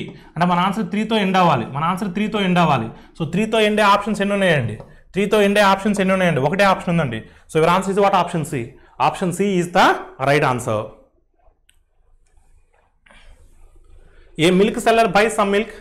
If he sells at 50 rupees per liter, he will lose 2,000 rupees. And if he is selling at 60 rupees per liter, a total profit of 1,500 rupees. Then how much milk did he buy? So ఒక పాల విక్రయదారుడు కొన్ని పాలు కొంటాడు. అతను లీటర్కి 50 రూపాయలు చెప్పిన కానీ అమ్మినట్లయితే 2,000 నష్టం వస్తుంది. లీటర్కి 60 రూపాయలు చెప్పిన కానీ అమ్మినట్లయితే అతనికి 1,500 రూపాయలు లాభం వస్తుంది. అయితే అతను కొన్న పాల పరిమాణం ఎంత? ఎన్ని లీటర్ల పాలు కొన్నాడని అడుగుతున్నాడు. ఒకసారి మీరు చూడమ్మా. 50 రూపాయలకు అమ్ముకున్నప్పుడేమో 2,000 రూపాయలు లాస్ వచ్చింది. 2,000 రూపాయలు లాస్ వచ్చిందండి. అంటే -2,000. అదే లీటర్ 60 రూపాయలకు అమ్ముకుంటే అతనికి 1,500 ప్రాఫిట్ వస్తుందండి. +1,500 అండి. అంటే ఒకసారి కింద మీరు చూస్తే ఈ -2,000కి ఈ +1,500కి డిఫరెన్స్ ఎంత అండి? 3,500 అండి. అంటే 2,000 లాస్ వచ్చేది కాస్త 1,500 లాభం వస్తుందంటే డిఫరెన్స్ ఎంతమ్మా? 3,500 అండి. డిఫరెన్స్ అంతా 3,500 అంతే కదా. 3,500. ఈ 3,500 దేనివల్ల మారిందండి? 50 రూపాయలకు అమ్మేది కాస్త 60 రూపాయలకు అమ్మడం వల్ల. అంటే 10 రూపాయలు పెంచడం వల్ల 3,500 ఎక్స్ట్రా వచ్చిందండి. అంటే 3,500 అనేది 10 రూపాయలు పెంచడం వల్ల వచ్చింది. అంటే 10 రూపాయలు పెంచడం వల్ల 3,500 వచ్చిందంటే ఎన్ని లీటర్స్ అలా వచ్చి ఉంటుందండి? 350 లీటర్స్కి వచ్చి ఉంటుందండి. అంటే పాల యొక్క పరిమాణం ఎంత అండి? 350 రూపీస్ అండి. అంటే 1 లీటర్ అనేది 50 రూపాయలకు అమ్మేది 60 రూపాయలకు అమ్ముతాయి. అంటే ఎంత ఎక్స్ట్రాకి అమ్ముతున్నావు? 10 రూపాయలు ఎక్స్ట్రా అమ్ముతున్నావు. అంటే 1 లీటర్కి 10 రూపాయలు వస్తున్నాయి. నీకు మొత్తం మీద డిఫరెన్స్ ఎంత వచ్చింది? 3,500 వచ్చింది. 2,000 లాస్ వచ్చేది కాస్త 1,500 లాభం వచ్చింది. అంటే 3,500 వచ్చింది. అంటే మొత్తం మీద 3,500 రూపాయలు నీకు సో మార్పు వచ్చింది. లీటర్కి 10 రూపాయలు మార్పు వచ్చింది. మొత్తం మీద 3,500, లీటర్కి 10 రూపాయలు. అలాంటప్పుడు ఎన్ని లీటర్లు అయి ఉండాలి? 350 లీటర్లు అయి ఉండాలి. సో మీ ఆన్సర్ ఎంతండి? Option A. నెక్స్ట్ అండి. A person by certain number of chocolates at the rate of 2 for a rupee and at the same number of chocolates at the rate of 3 for a rupee. If he sells రెండింటిని కలిపి రూపాయికి 4 చెప్పిన అమ్ముతాయి. ఓకేనమ్మా. if he sells 4 for a rupee, 4 for 1 rupee, 4 for 1 rupee అండి. అది ఓకేనమ్మా. So if he sells together 4 for 1 rupee, then what is the profit or loss percentage? ఒక వ్యక్తి రూపాయికి 2 చెప్పున ఒక నిర్దిష్ట సంఖ్యలో చాక్లెట్ కొన్నాడు. అదే సంఖ్యలో అంటే మొదటి మార్కెట్లో ఎన్నైతే కొన్నాడో అదే సంఖ్యలో, అది అనేది కీవర్డ్ అండి ఇక్కడ మనకు. Same number of chocolates, this is the keyword. ఓకేనా, అదే సంఖ్యలో రూపాయికి 3 చెప్పున కూడా కొన్నాడు. వాటిని రెండింటిని కలిపి రూపాయికి 4 చెప్పున కానీ అమ్మినట్లయితే అతనికి వచ్చే లాభమా లేదా నష్టమా, ఎంత శాతం? చూడమ్మా, ఒక మార్కెట్కి వెళ్ళి ₹1 2 కొన్నాడు, ₹1 2 చాక్లెట్లు కొన్నాడు, ₹1 2 చాక్లెట్లు కొన్నాడు. ఒక మార్కెట్కి వెళ్ళి మరొక మార్కెట్కి వెళ్ళి ₹1 సో 3 చాక్లెట్లు కొన్నాడు, ₹1 3 చాక్లెట్లు కొన్నాడు. సో ఈ రెండింటిని కలిపి అతను ఇంటికి వెళ్ళి మిక్స్ చేసి రెండింటిని, సో ఇది కొన్నాడండి, కాస్ట్ ప్రైస్ అండి, ఇది కొన్నాడు మనోడు. అమ్మేటప్పుడు ఏం చేశాడంటే 2 మిక్స్ చేసి 4 for a rupee అమ్మాడండి. 4 చాక్లెట్ ₹1 అమ్మాడండి, 4 చాక్లెట్ ₹1 అమ్మాడు. సో గుర్తుపెట్టుకోండి, ఇక్కడ ఇచ్చిన స్టేట్మెంట్స్ రాసా. ఒక మార్కెట్కి వెళ్ళి ₹2 2 చాక్లెట్లు కొన్నాడు, మరొక మార్కెట్కి వెళ్ళి ₹1 3 చాక్లెట్లు కొన్నాడు. ఇంటికి వెళ్ళి మిక్స్ చేసుకున్నాడు, మొత్తం కూడా మిక్స్ చేశాడు, కలిపేశాడు. అతను 3వ మార్కెట్కి వెళ్ళి అతను సేల్ చేస్తున్నాడు, 4 చాక్లెట్ రూపాయలాగా సేల్ చేస్తున్నాడు. మరి ఈ రకంగా అతనికి లాభం వస్తా నష్టం వస్తా, ఎంత శాతం అంటున్నాడు. సో ఇక్కడ విషయం ఏంటంటే మీరు గమనించాల్సింది, సో 2 మార్కెట్లో కూడా సేమ్ అదే సంఖ్యలో కొనాలి. ప్రైస్ డిఫరెంట్, ఒక మార్కెట్లో ప్రైస్ డిఫరెంట్గా ఉంది, మరొక మార్కెట్లో ప్రైస్ డిఫరెంట్గా ఉంది. కానీ మన టార్గెట్ ఏంటంటే 2 మార్కెట్లలో కూడా అతను ఒకే సంఖ్యలో వస్తువులు కొనాలి. అందుకని మనం వీటిని ఈక్వల్ చేయాలి. వీటిని ఈక్వల్ చేయడం కోసం ఈ మూడిటికి కసాక్ కడతాం. ఈ మూడిటికి ఏం కడతాం? కసాక్ కడతాం. కసాక్ అంటే 2కి 3కి 4 కసాక్ ఎంత? 12. 2కి 3కి 4 కసాక్ ఎంత? 12.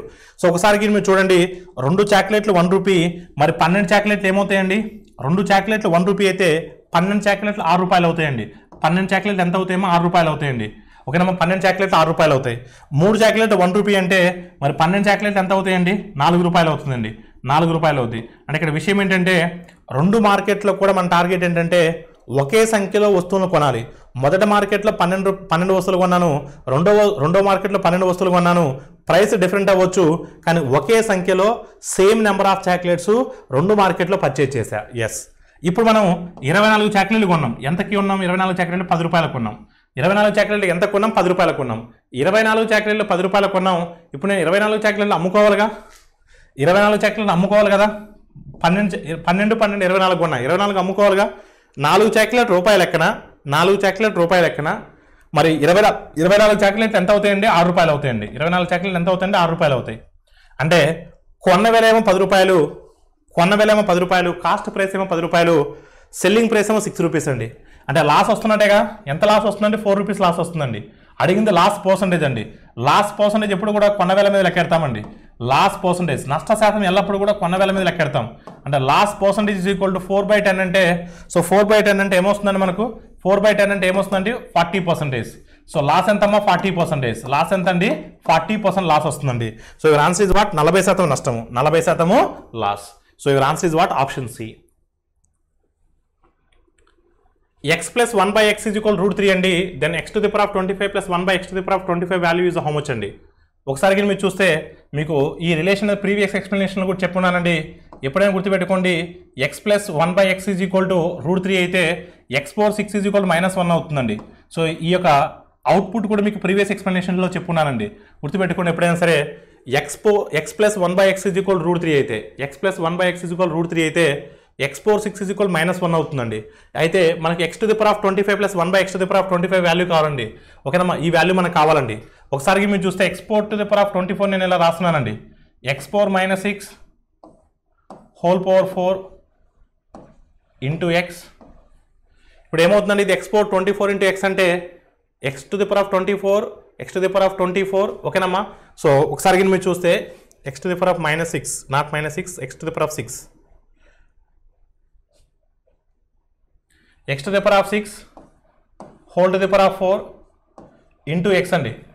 x to the power of 25 ఇలా రాయచ్చా? x⁴6 హోల్ పవర్ 4 అంటే 6 4 * 24 పవర్ 1 ఉంటుంది, x⁴25 వస్తుంది. ఎస్, వస్తుంది. ప్లస్ సిమిలర్గానే సిమిలర్గా x to the power of 25 x⁴6 whole to the power of 4 into x రాస్తున్నానండి. ఇప్పుడు మేము x⁴6 ప్లస్లో -1 సబ్స్టిట్యూట్ చేస్తే -1 whole to the power of 4 అంటే 1 అవుతుందండి. -1 whole to the power of 4 అంటే 1 అవుతుందండి. 1 ఇంటూ x అవుతుందండి. సిమిలర్గా ఇక్కడ కూడా 1/x అవుతుందండి. x plus 1/x అంటే మనకి ఎంత ఇచ్చినారమ్మా? వాల్యూ √3 ఇచ్చినారండి. x plus 1 by x అంటే వాల్యూ ఎంత అండి √3. So your answer is what √3. Option B is the right answer. Option B is the right answer. So 2/3, 4/5, 9/10, 7/8 right these fractions in ascending order అండి. ఆరోహణ క్రమం అన్నాడండి. ఆరోహణ క్రమం. ఎప్పుడైనా సరే ఇలా ఫ్రాక్షన్స్ ఇచ్చినప్పుడు వాటిని మనం పర్సంటేజ్లో కన్వర్ట్ చేయండి. మీకు స్టార్టింగ్లోనే నేను మైండ్ క్యాలిక్యులేషన్ చెప్పున్నాను, ఫ్రాక్షన్ టేబుల్ చెప్పున్నాను, భిన్న పట్టిక చెప్పున్నాను. So how to convert fractions into percentages చాలా క్లియర్గా చెప్పున్నాను. సో మనందరికీ కూడా తెలుసు. సో 2/3 ఫస్ట్ ఆఫ్ ఆల్ 2/3 అంటే ఎంత పర్సెంట్ అండి? 2/3 అంటే 66 2/3% అండి. సో మీకు కావాలంటే ఫ్రాక్షన్ టేబుల్ చూసుకోండి. 1/3 అంటే 33 1/3, 2/3 అంటే 66 2/3. నెక్స్ట్ 4/5 అండి. సో 4/5 అంటే ఎంత పర్సెంట్ అని చెప్పానమ్మా? 80%. 4/5 అంటే ఎంతమ్మా? 80%. 1/5 అంటే 20%, 4/5 అంటే 80%. మీకు ఏదైనా డౌట్ వస్తే ఆ ఫ్రాక్షన్ ఇంటూ 100 చేయండి, మీకు పర్సంటేజ్ వస్తుంది. నెక్స్ట్ 9/10 అండి. సో 9/10 అంటే ఎంత? 90% అండి. 9/10 అంటే ఎంత? 90%. సో 1/10 అంటే 10% అండి. 9/10 అంటే 90% అండి. నెక్స్ట్ 7/8 అండి. 7/8 అంటే 87.5% అండి. ఎంతమ్మా? 87.5%. మీకు చాలా క్లియర్గా చెప్పాను. 1/8 అంటే 12.5%. 1/8 అంటే 12.5%. 7/8 అంటే 87.5% అండి. ఇప్పుడు మనకు వీటిని అసెండింగ్ ఆర్డర్లో పెట్టాలి. అసెండింగ్ ఆర్డర్ అంటే చిన్న వాల్యూ నుంచి పెద్ద వాల్యూ వరకు. ఆరోహణ క్రమం అంటే చిన్న వాల్యూ నుంచి పెద్ద వాల్యూ వరకు. వీటిలో చిన్నది ఏంటండి? 2/3 అండి. అంటే మన ఆన్సర్ 2/3తో స్టార్ట్ అవ్వాలండి. మన ఆన్సర్ 2/3తో స్టార్ట్ అవ్వాలి. సో ఒకటి విషయం ఏంటంటే ఇక్కడ 7/18 ఉందండి. అసలు 7/18 ఉన్నటువంటి అసలు ఇక్కడ 7/18 ఫ్రాక్షన్ లేదండి. ఓకేనండి. సో ఫస్ట్ ఆప్షన్ తెలిసేయచ్చు. నెక్స్ట్ 2/3, నెక్స్ట్ చిన్నది ఏంటమ్మా 4/5, నెక్స్ట్ ఏంటమ్మా 7/8, లాస్ట్ ఏంటమ్మా 9/10. సో ఆప్షన్ సి అనేది ఎగ్జాక్ట్గా ఆరోహణ క్రమంలో ఉంది, అసెండింగ్ ఆర్డర్లో ఉంది. So your answer is what? Option C. Option C is the right answer. So మనకు ది వాల్యూని in the form of a + b √3 ఫార్మేట్లోకి రాస్తే సో a, b వాల్యూ అడుగుతున్నారండి మనల్ని. So write 5 + 2 √3 7 + 4 √3 in the form of a + b √3. Then find the values of a, b. ఇప్పుడు మనం rationalization చేద్దామండి. So అకర్ణీయం చేయగా ఇక్కడ 7 + 4 √3 ఉంది కాబట్టి నేను 7 - 4 √3తో న్యూమరేటర్ని డినామినేటర్ని మల్టిప్లై చేస్తానండి. న్యూమరేటర్ని డినామినేటర్ని మల్టిప్లై చేస్తానండి. సో ఇక్కడ డినామినేటర్లో హారంలో ప్లస్ ఉంది కాబట్టి నేను న్యూమరేటర్ని డినామినేటర్ని మైనస్తో మల్టిప్లై చేస్తున్నానండి. అంటే మనకు ఒరిజినల్ ఫ్రాక్షన్కి ఎటువంటి చేంజ్ ఉండదండి. ఎందుకంటే దీనికి క్యాన్సిల్ అయిపోతుంది కాబట్టి ఒరిజినల్ వాల్యూ అలానే ఉంటుందండి. ఇప్పుడు ఇక మీరు చూస్తే ఇప్పుడు ఇది ఎలా అనిపిస్తుందండి? a + b into a - b ఫార్మేట్లో కనిపిస్తుందండి. a + b into a + b into a - b ఫార్మేట్లో కనిపిస్తుందండి. అంటే a + b into a - b అంటే a² - b² అండి. a² - b² అంటే 7² - b² అంటే 4 × 4 16, √3 × √3 3, 16 × 3 48, 49 - 48 అంటే 1. అంటే ఈ డినామినేటర్ వాల్యూ 1 అయిపోతుందండి. ఈ డినామినేటర్ వాల్యూ ఎంత అవుతుందండి? 1 అవుతుందండి. డినామినేటర్ వాల్యూ ఏమవుతుందండి? 1 అవుతుందండి. ఇప్పుడు మనం న్యూమరేటర్ని మల్టిప్లై చేయండి అమ్మా. 5 × 7 ఎంతమ్మా? 35. 5 × 7 35, 5 × 7 35, 5 × -4 √3 -20 √3 -20 √3. ఓకేనండి. నెక్స్ట్ 2 √3 × 7 14 √3, 2 √3 × 7 14 √3. సో నెక్స్ట్ 2 √3 × -4 √3 అంటే 2 × 4 8, 8 3 = 24 -24. ఇప్పుడు చూడమ్మా 35లోంచి 24 తీసేస్తే 35లోంచి 24 తీసేస్తే ఎంత వస్తుందండి? 11 వస్తుంది. సో 20 √3లోంచి 14 √3 తీసేస్తే 6 √3 వస్తుంది. ఇది దేనికి ఈక్వల్ అండి? a + b √3కి సమానం. ఇది దేనికి ఈక్వల్ అండి? a + b √3కి ఈక్వల్ అండి. a + b √3కి, a + b √3కి. అంటే a ప్లస్లో ఎంత ఉందండి? 11 ఉంది. సో b ప్లస్లో ఎంత ఉందండి? -6 ఉంది. b ప్లస్లో ఎంత ఉందమ్మా? -6 ఉంది. So your answer is what? 11, -6. 11, -6. So option A is the right answer. What is the maximum number when divided by 1657 and 2037 when leaves the remainders 6, 5 respectively? So 1657 2037 భాగించినప్పుడు వరుసగా 6, 5లను శేషంగా ఇచ్చేటువంటి గరిష్ట సంఖ్య ఏంటి? ఇలాంటి క్వశ్చన్ ఎప్పుడైనా వచ్చినప్పుడు ఫస్ట్ ఆ రిమైండర్స్ని తీసేయండి అమ్మా. ఆ శేషాలను తీసేయండి. ఆ శేషాలను తీసేస్తే మనకేమొస్తాయండి? 1651. దాని తర్వాత సో 5 తీసేస్తే 2032. ఈ డిఫరెన్స్ని ఫైండ్ అవుట్ చేయండి ఫస్ట్. డిఫరెన్స్ ఎంత వస్తుందండి మనకి? ఇక్కడ డిఫరెన్స్ చూస్తే మనకు ఇక్కడ మనకు 349 ఉంది, ఇక్కడ 32. సో 341 అనేది 2000కి లెస్. ఓకేనమ్మా, 341 2000కి ఎంత లెస్ అంటే 1651, 341 లెస్ 349. సో 349 అంటే ఆల్మోస్ట్ 350 ప్లస్ 32 అంటే 382 అంటే 381 వస్తుందండి. ఈ డిఫరెన్స్ని ఫస్ట్ ఫైండ్ అవుట్ చేయండి. ఈ డిఫరెన్స్కి మల్టిపుల్ ఉండాలి. అసలు 127 టేబుల్లో 381 వస్తుందా? Yes, 127 3 times. సో 100 into 3 అంటే 300, 27 3 టైమ్స్ 81. ఎస్, 127 టేబుల్లో పోతుందండి. 217 టేబుల్లో పోతుందా? పోదండి. 141 టేబుల్లో పోతుందా? పోదండి. సో మీ 127 టేబుల్లో పోతుంది కాబట్టి దీన్ని మనం 127 into 3 రాసుకోవచ్చు అండి. 127 into 3 రాసుకోవచ్చు. అంటే మీరు కావాలంటే చెక్ చేసుకోండి. ఈ 1657ని 127 టేబుల్తో మీరు డివైడ్ చేసినట్లయితే మీకు శేషం 6 వస్తుందండి. ఈ 2037ని మీరు 127 టేబుల్తో క్యాన్సిల్ చేసినట్లయితే మీకు శేషం 5 వస్తుందండి. ఎప్పుడైనా ఎలాంటి క్వశ్చన్ అడిగినప్పుడు ఫస్ట్ మీరు చేయాల్సింది ఏంటంటే ఆ శేషాలు తీసేసి ఆ రెండింటి మధ్య డిఫరెన్స్ చూసి ఆ డిఫరెన్స్ అనేది ఏ ఆప్షన్లో పోతుందో చెక్ చేయండి. ఆల్ ఆఫ్ యూ క్లియర్ అండి? అదే మీ ఆన్సర్ అవుతుంది. The ratio between the arts and science seats in a college is 3:4. The following year, an additional 20% was allocated in the arts and 10% seats in the science were abolished. Then, what is the ratio between the seats in the arts and science sections now? So, ఒక కళాశాలలో arts science సీట్ల మధ్య నిష్పత్తి 3:4గా ఉందండి. So తర్వాత సంవత్సరంలో ఆర్ట్స్లో 20% మంది అదనంగా జాయిన్ అయ్యారు, సైన్స్లో 10% సీట్లు రద్దయ్యాయి. అయితే కొత్తగా ఉన్నటువంటి నిష్పత్తి ఏంటి? ఆర్ట్స్ సైన్స్ స్టూడెంట్స్కి మధ్య ఉన్నటువంటి కొత్తగా ఏర్పడినటువంటి నిష్పత్తి ఏంటి అని అడుగుతున్న క్వశ్చన్. సో 3:4 అండి. ఆ 3:4 నేను 300:400 అని రాసుకుంటున్నానండి. నష్టమేం లేదు కదా. ఆ 3:4 నేను 300:400 అని రాసుకుంటున్నానండి. నష్టమేం లేదు కదా. సో ఫస్ట్దేమో ఆర్ట్స్ అండి, సెకండ్ వన్ ఏమో సైన్స్. ఓకేనమ్మా, ఫస్ట్ వన్ ఏంటంటే ఆర్ట్స్, సెకండ్ వన్ ఏంటంటే సైన్స్. ఆర్ట్స్లో 20% అదనంగా జాయిన్ అయ్యారండి. సో 20% అదనంగా జాయిన్ అయ్యారంటే 300 మీద 20% అంటే ఎంత అండి? సో 20% ఎంతమా? 60. అంటే 300 కాస్త న్యూ ఆర్ట్స్ స్టూడెంట్స్ ఎంతమంది అవుతారండి? 360 అవుతారు. న్యూ ఆర్ట్స్ స్టూడెంట్స్ ఎంతమంది అవుతారమ్మా? 360 అవుతారు. కమింగ్ టు సైన్స్ అండి, సైన్స్లో ఒక 10% సీట్లు రద్దయ్యాయండి, అంటే క్యాన్సిల్ చేశారండి. అంటే ఉన్న 400లో 10% ఎంతమ్మా? ఉన్న 400లో 10% 40 అండి. అంటే 40 రద్దు చేశారండి. 40 రద్దు చేస్తే మిగతా ఎన్ని ఉంటాయండి? 360 ఉంటాయండి. So new ratio is what? 360:360 అంటే 1:1 అండి. సో 360:360 అంటే 1:1. So your answer is what? Option B. Total of 3 numbers 58 and the sum of 3 numbers is 58. The ratio between the first and the second numbers is 2:3 and the ratio between the second and third one it is what? So 4:3. Then find the middle number. Second number ఏంటో find out చేయమంటున్నాడు. 3 సంఖ్యల మొత్తం 58, 2 సంఖ్యల మధ్య నిష్పత్తి అంటే మొదటి 2 సంఖ్యలు మధ్య నిష్పత్తి 2:3, చివరి 2 సంఖ్యల యొక్క నిష్పత్తి 4:3 అయినా మధ్య సంఖ్య యొక్క విలువ ఏంటి? సో ఫస్ట్ 2 సంఖ్యల యొక్క నిష్పత్తి ఎంతమ్మా? 2:3. దాని తర్వాత 2 సంఖ్యల యొక్క నిష్పత్తి ఎంతమ్మా? 4:3. సో ఇప్పుడు మనకు A:B ఇచ్చున్నాడు, B:C ఇచ్చున్నాడండి. ఫస్ట్ మనం A:B:C కనుక్కోవాలండి. A:B:C కనుక్కుంటే అప్పుడు మనకు మధ్య సంఖ్యను ఫైండ్ అవుట్ చేయడం చాలా ఈజీగా ఉంటుందండి. మీకు మొదటి పదం కావాలి అంటే ఈ విధంగా మల్టిప్లై చేయండి. 2 4 8 ఈ డైరెక్షన్లో మల్టిప్లై చేయండి. సెకండ్ టర్మ్ కావాలంటే ఈ డైరెక్షన్లో మల్టిప్లై చేయండి. 4 3 12. థర్డ్ వన్ కావాలంటే ఈ డైరెక్షన్లో మల్టిప్లై చేయండి. 3 3 9. 3 3 9. సో 8:12:9 అండి. మొత్తం ఎన్ని పార్ట్స్ అండి? 29 పార్ట్స్ అండి. టోటల్ 29 పార్ట్స్ అండి.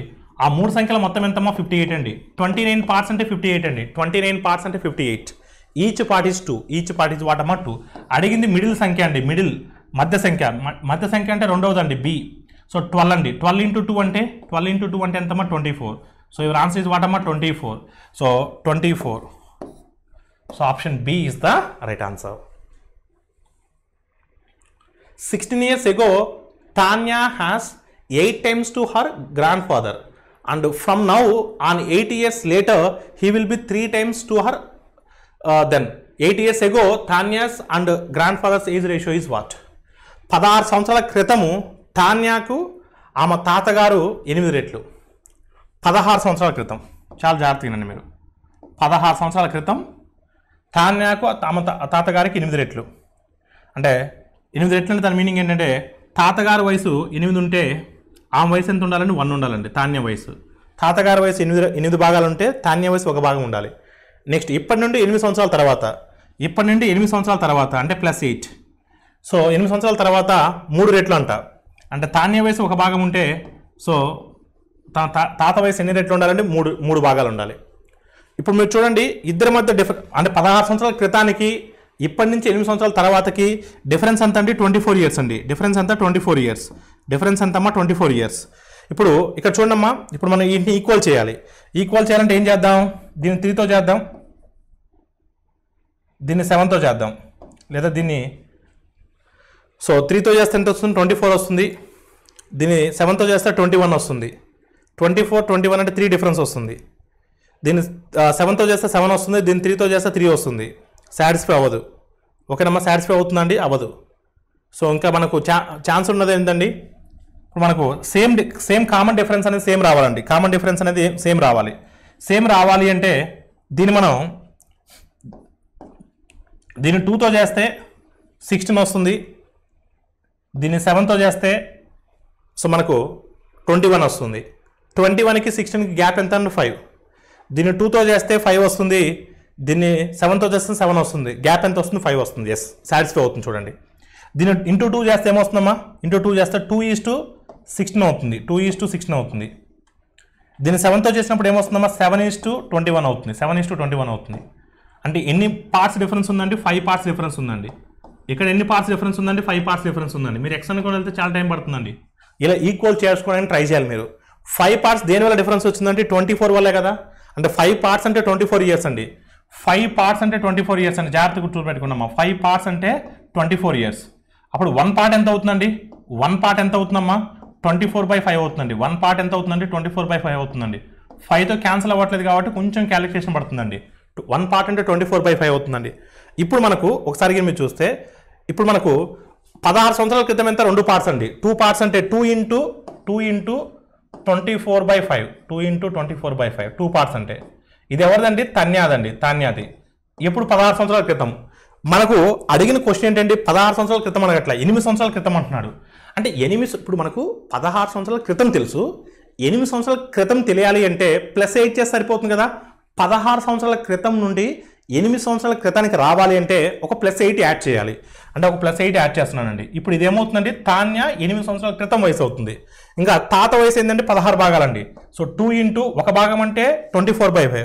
16 భాగాలంటే 2 ఇంటూ 16/2 ఇంటూ 24/16 ఇంటూ 16 ఇంటూ 1 భాగం అంటే 24/5. 16 పార్ట్స్ అంటే 16 ఇంటూ 24/5 +8 ప్లస్ ఎంతమ్మా 8. సో ఇది ఎప్పుడమ్మా 8 సంవత్సరాల క్రితం తాతగారి వయసు.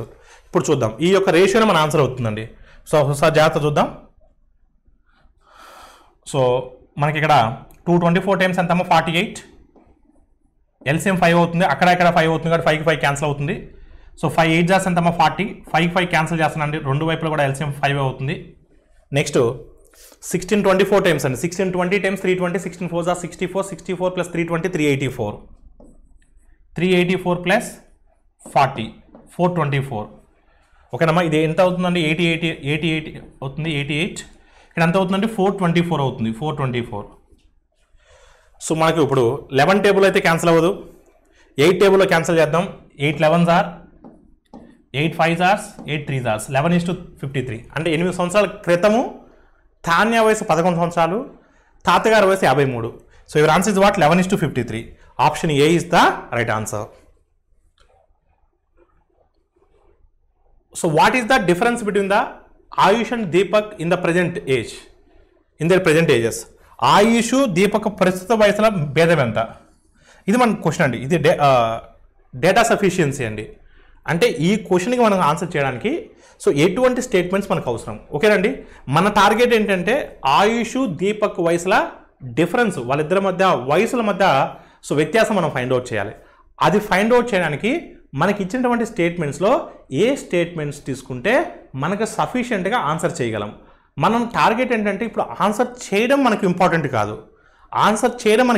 కాదు, ఏ స్టేట్మెంట్స్ తీసుకుంటే మనం ఆన్సర్ చేయగలము అనేది మీరు ఐడెంటిఫై చేయాలి. అందుకని ఆన్సర్ చేయకూడదు. మీరు ఏ స్టేట్మెంట్స్ తీసుకుంటే మనం ఆన్సర్ చేయగలమో మీరు ఐడెంటిఫై చేస్తే సరిపోతుంది. చూద్దాం. ఓన్లీ ఫస్ట్ స్టేట్మెంట్ చూడండి. ఆయుష్ ప్రస్తుత వయసు, Ayush present age and after 80 years age is 4:5. అంటే ఓన్లీ ఆయుష్ గురించి మాట్లాడుతున్నాడు. ఆయుష్ ప్రస్తుత వయసు 8 సంవత్సరాలు, ఆయుష్ ప్రస్తుత వయసు 8 సంవత్సరాల తర్వాత తన వయసు 4:5గా ఉంది. అంటే దీన్ని బట్టి మనం ఏం చెప్పొచ్చు, ఆయుష్ ప్రస్తుత వయసు చెప్పగలం, అంతేగాని ఆయుష్కి దీపక్కి మధ్య డిఫరెన్స్ చెప్పలేము.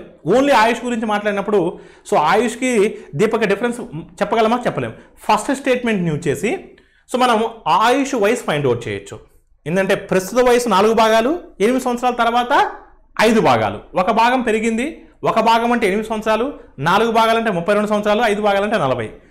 ఆన్సర్ చేయడం మనకు ఒప్పకూడదు, ఆన్సర్ చేయకూడదు. అంతే చేసుకుంటూ కూర్చున్న అనవసరంగా టైం వేస్ట్ అవుతుంది, చేయకూడదు. అందుకని మీకు కూడా ఆ విధంగా నేను అలవాటు చేస్తున్నాను, చేయకూడదు. ఆన్సర్ జస్ట్ చేయగలం, ఆయుష్ వయసు మనం ఫైండ్ అవుట్ చేయగలం, కానీ దీపక్ వయసును ఫైండ్ అవుట్ చేయలేం. ఫస్ట్ ఇండివిజువల్గా చూసుకోవాలి, అన్ని కలిపి తర్వాత చూసుకోవాలి. ఫస్ట్ ఇండివిజువల్గా చూసుకుందాం. ఫస్ట్ స్టేట్మెంట్ యూజ్ చేస్తే ఆన్సర్ చేయలేము, ఓన్లీ 1 యూజ్ చేస్తే ఆన్సర్ చేయలేము. Next, the present age of Ayush and Deepak is 4:3. Ratio ఇచ్చాడు, 4:3 అంటున్నాడు. అంటే 4 పార్ట్స్ అంటే 4 అనా, 8 అనా, 12 అనా, 16 అనా, 20 అనా, 24 అనా, 28 అనా మనకు తెలియదు. 3 పార్ట్స్ అన్నాడు, 3 అనా, 6 అనా, 9 అనా.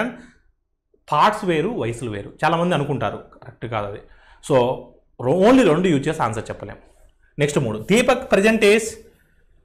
Present age and 4 years ago his age was 6:5. అంటే ఇక్కడ మూడో స్టేట్మెంట్లో ఓన్లీ సో దీపక్ గురించి మాట్లాడుతున్నాడు, ఓన్లీ దీపక్ వయసు తెలిస్తే మనం ఆయుష్ వయసు ఫైండ్ అవుట్ చేయలేమా, చేయలేము. అంటే ఇండివిజువల్గా ఏ స్టేట్మెంట్ని యూజ్ చేసి కూడా ఆన్సర్ చేయలేము. ఓన్లీ ఫస్ట్ స్టేట్మెంట్ యూజ్ చేసి ఆన్సర్ చేయలేం, ఓన్లీ సెకండ్ స్టేట్మెంట్ యూజ్ చేసి ఆన్సర్ చేయలేం, ఓన్లీ థర్డ్ స్టేట్మెంట్ యూజ్ చేసి ఆన్సర్ చేయలేం. అంటే ఇండివిజువల్గా స్టేట్మెంట్స్ యూజ్ చేసుకుని మనం ఆన్సర్ చేయలేము. ఇప్పుడు రెండు కలుపుకొని చూసుకోవాలి. సో మొదటి 2 కలిపామనుకో ఆన్సర్ చేయొచ్చు, ఎందుకంటే మొదటి దాని నుంచి మనకు ఆయుష్ వయసు వస్తుంది. మనకి ఇక్కడ ఆయుష్ వయసు వస్తే ఆయుష్ వయసు 4 భాగాలు కాబట్టి 4 భాగాలంటే ఎంత వయసు తెలుస్తుంది కాబట్టి దాని నుంచి 3 భాగాలు ఎంతో కనుక్కోవచ్చు. అంటే 1, 2 యూజ్ చేసి ఆన్సర్ చెప్పొచ్చు. నువ్వు అప్పుడుతో ఇమీడియట్గా 1, 2 అనే ఆన్సర్ చెప్పకూడదు, డైరెక్ట్గా టిక్ కొట్టకూడదు, మళ్ళీ మిగతా కూడా చెక్ చేసుకోవాలి.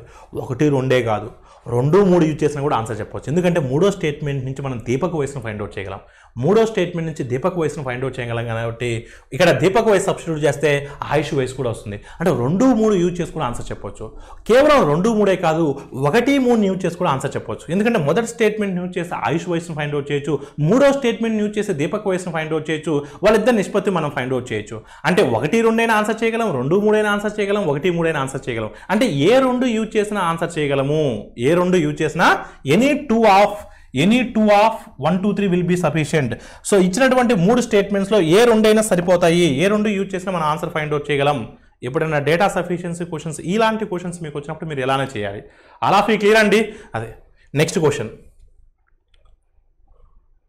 Aman started the business with an investment of 70,000, Rocky with an investment of 1,05,000. So 1,05,000.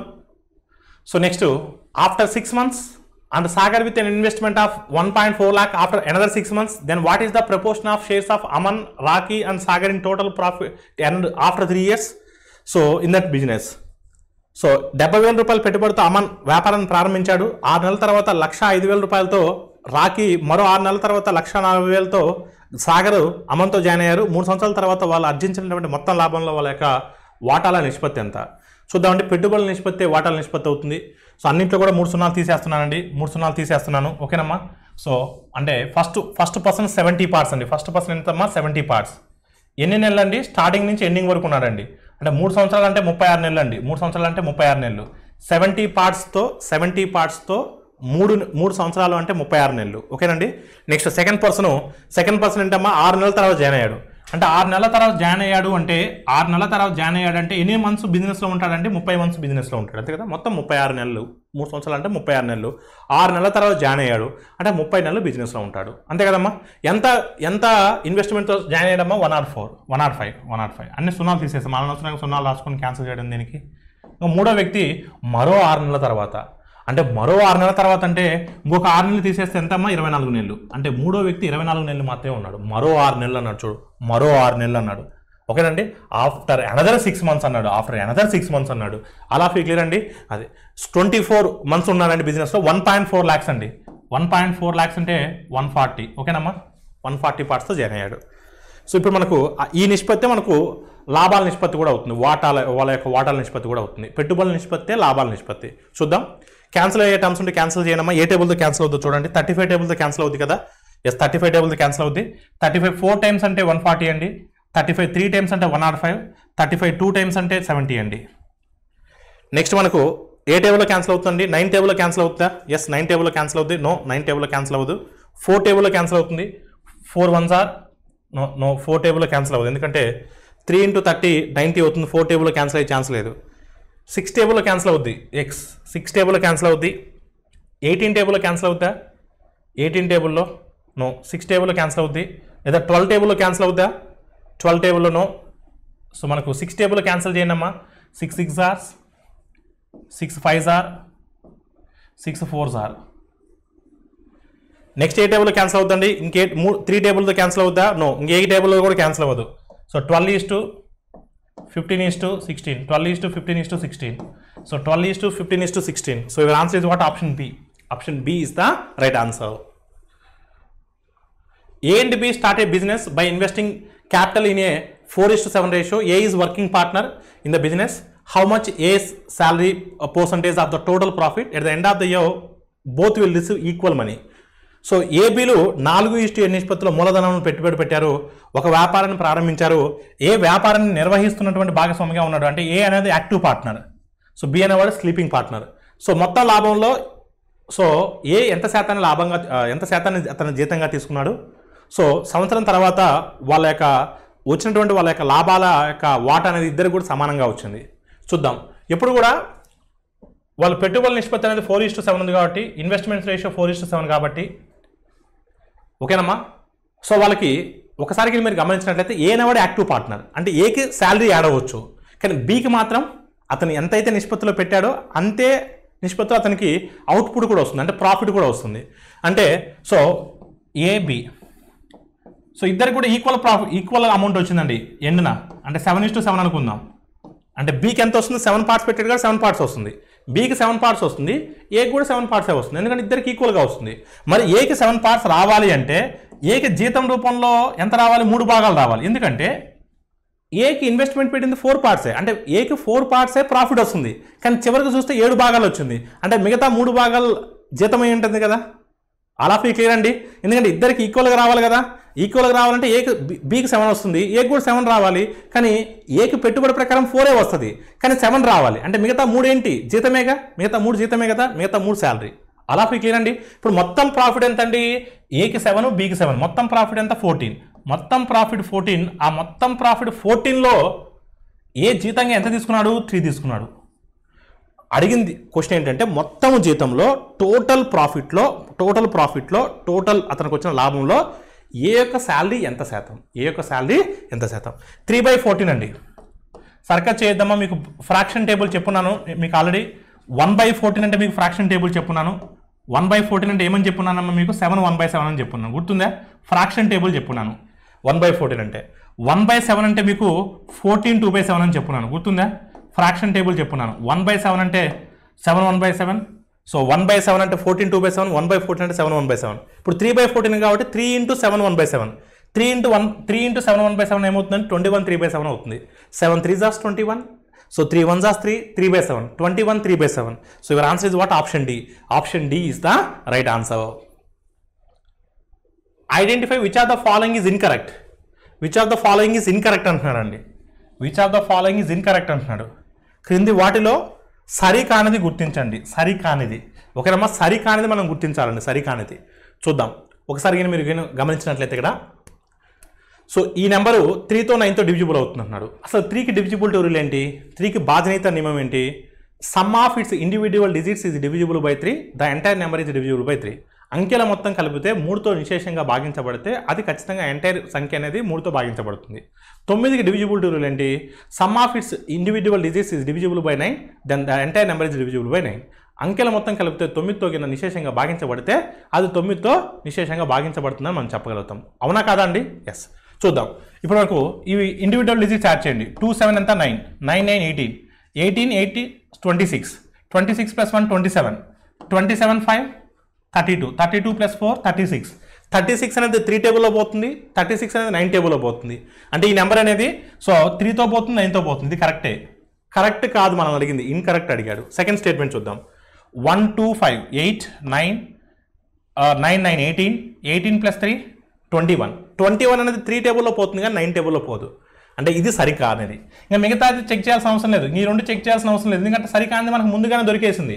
So ముందుగానే దొరికేసింది కాబట్టి సరికాని స్టేట్మెంట్ ఏంటమ్మా ఆప్షన్ బి. సరికాని స్టేట్మెంట్ ఏంటి option B. Option B is the right answer. So this is all about so SI grand test. So part 1 explanation. మనం part 1లో ఇప్పుడు 1 to 25 క్వశ్చన్స్ చెప్పుకున్నాం. సెకండ్ పార్ట్లో 26 నుంచి రిమైనింగ్ క్వశ్చన్స్ అన్ని కూడా పార్ట్ 2 ఎక్స్ప్లెనేషన్లో ఉంటాయి. Thank you all of you.